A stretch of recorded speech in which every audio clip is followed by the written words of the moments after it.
नमः शिवाय। Hello friends, कैसे हो आप सब। आज का हमारा स्पेशल शूट है शिवरात्रि के ऊपर, ठीक है। क्योंकि शिवरात्रि आने वाली है और सावन के सोमवार, सावन का महीना चल रहा है, तो क्यों ना एक अच्छा से एक वीडियो बनाया जाए। वी सेलेक्टेड 5 क्वेश्चंस, ठीक है, रिलेटेड टू शिवरात्रि और यू कैन से शिव जी, ठीक है।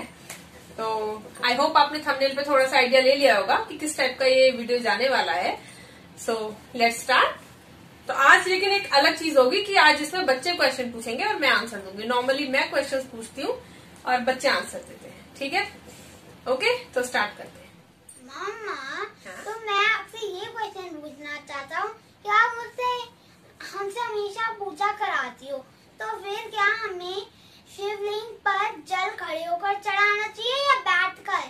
तो जैसे कि हम लोग बचपन से देखते आ रहे हैं कि कभी जगह होती है मंदिरों में तो क्या है, हम लोग बैठ के कर लेते हैं, धूप बत्ती और फल फूल चढ़ा लेते हैं। लेकिन कई बार ऐसा होता है कि बहुत भीड़ होती है, जैसे स्पेशल ओकेजन्स पे, शिवरात्रि हो गई या कुछ ऐसा, सावन के महीना चल रहा है, इस टाइप से बहुत भीड़ होती है। तो उसमें क्या होता है, हम लोग को बैठने की जगह नहीं मिल पाती सबको, तो कुछ लोग खड़े खड़े कर लेते हैं जलाभिषेक, ठीक है।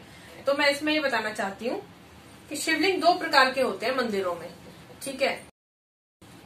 पहला होता है शक्ति शिवलिंग और दूसरा होता है विष्णु शिवलिंग। अब इनकी पहचान कैसे करें, तो जो शक्ति शिवलिंग होते हैं, जैसे ये हो गई भूमि, this is a shivling, okay, वो ऐसे रखे रहते हैं, वो भूमि से बिल्कुल टच रहते हैं, ठीक है।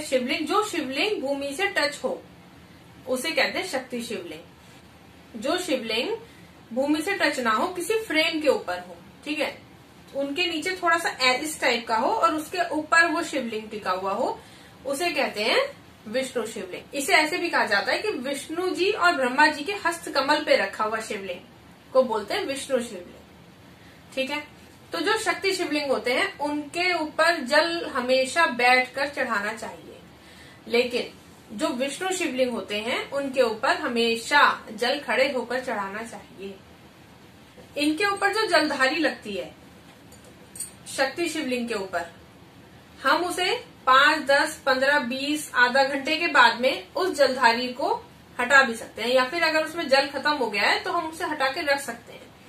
परंतु ये जो विष्णु शिवलिंग होती है, इसके ऊपर हमें मिनिमम 6 to 10 आवर्स और you can say 8 to 10 hours तक हमें वो जलधारी रखनी ही पड़ती है। तो इसलिए विष्णु शिवलिंग और शक्ति शिवलिंग दोनों अलग होते हैं, जो कि हम आम जनता नहीं पहचान पाती है। लेकिन अभी मैंने बता दिया है, तो आई होप कि आप ऐसा ही करेंगे, ठीक है। तो अब हम चलते हैं सेकंड क्वेश्चन। नेक्स्ट क्वेश्चन दीवा पूछेगी। तो मम्मा ये बताओ कि शिव जी को कौन से फूल चढ़ाए जाते हैं?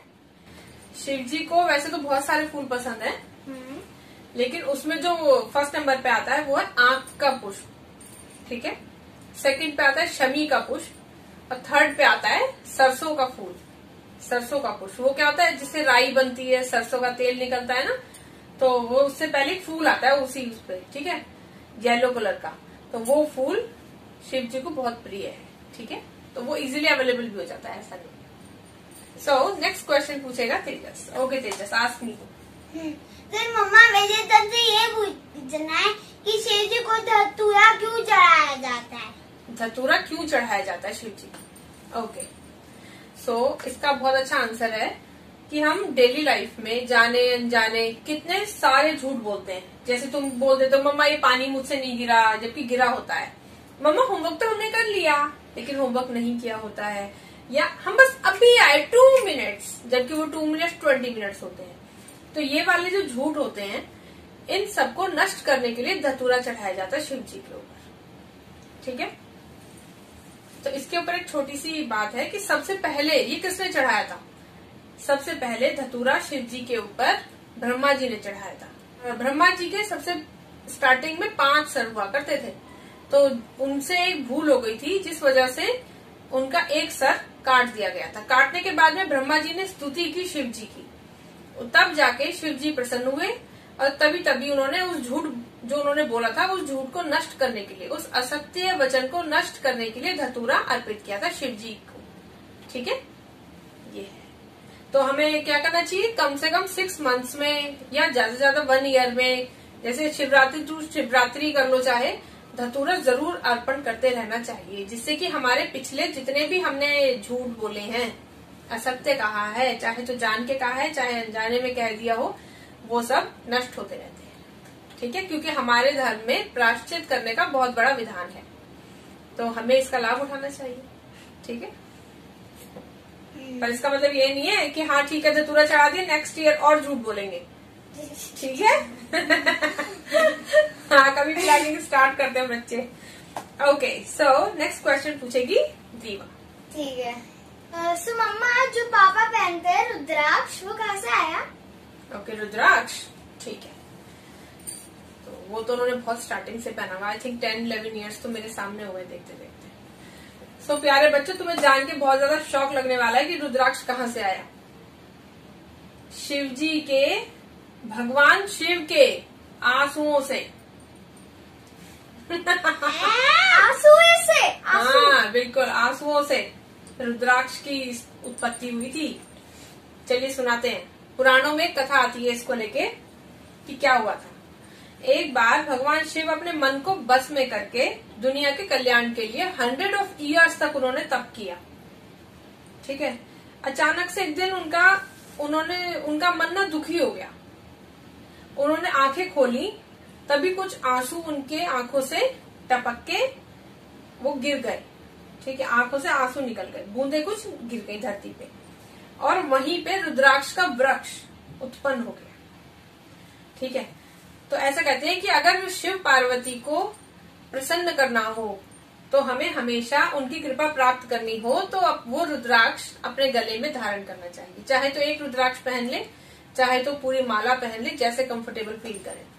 तो उनके भक्त आपको हमेशा रुद्राक्ष पहने मिलेंगे। चाहे अब तो फैशन हो गया है, कोई कोई हाथ में पहनता है, कोई गले में पहनता है।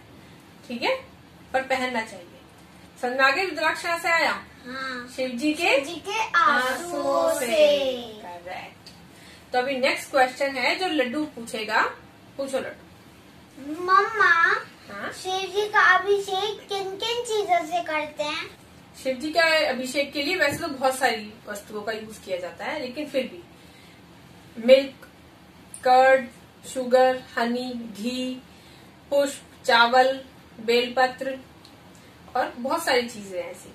ठीक है, लेकिन इसमें जो मैं मेन चीज आपको बताने वाली हूँ कि हम किस किस चीज की प्राप्ति के लिए, जैसे हमारी कुछ इच्छाएं होती हैं तो उनके लिए एक स्पेशल चीजें बनाई गई हैं। ठीक है, तो भिन्न भिन्न वस्तुओं के अभिषेक करने से भिन्न भिन्न ही आशीर्वाद प्राप्त होता है। ठीक है, ऐसा कहा जाता है कि जब हम शिवलिंग पर जल अर्पित करते हैं तो हमारे रोग समाप्त हो जाते हैं। जब हम दही अर्पित करते हैं तो हमें जैसे इच्छा होती है, घर नहीं है हमारे पास या कोई गाड़ी नहीं है, वाहन नहीं है, तो वो हमें प्राप्त हो जाता है। जल में शहद मिक्स करके अर्पित करने से धन जो होता है उसकी वृद्धि होती है। ठीक है, गन्ने का रस जब अर्पित किया जाता है तो लक्ष्मी की प्राप्ति होती है। तीर्थ का जल चढ़ाने से शिव जी के ऊपर मोक्ष की प्राप्ति होती है, जैसे गंगा जल हम अर्पित करते हैं अधिकतर। ठीक है, इत्र वाला जल, इत्र के साथ में जब हम जल अर्पित करते हैं तो बीमारियां दूर हो जाती हैं, और दूध चढ़ाने से वंश की वृद्धि होती है। तो अगर हम चाहें तो अपनी इच्छा पूरी करने के लिए हम अलग अलग वस्तुओं को अर्पित कर सकते हैं स्पेशल तरीके के साथ। तो हमारे भगवान को भोले शंकर भी कहा जाता है। तो अगर तुम कुछ भी नहीं करोगे, सिंपल एक लोटा भर के जल अर्पित कर दोगे, वो तो तब भी प्रसन्न हो जाते हैं। तो बोलो ओम नमः शिवाय। ठीक है, तो ये वीडियो हम यहीं पे एंड करते हैं। आई होप आपको अच्छी लगी होगी। तो अच्छी लगी हो तो प्लीज लाइक कर देना, सब्सक्राइब कर देना और शेयर कर देना इंस्टाग्राम पर।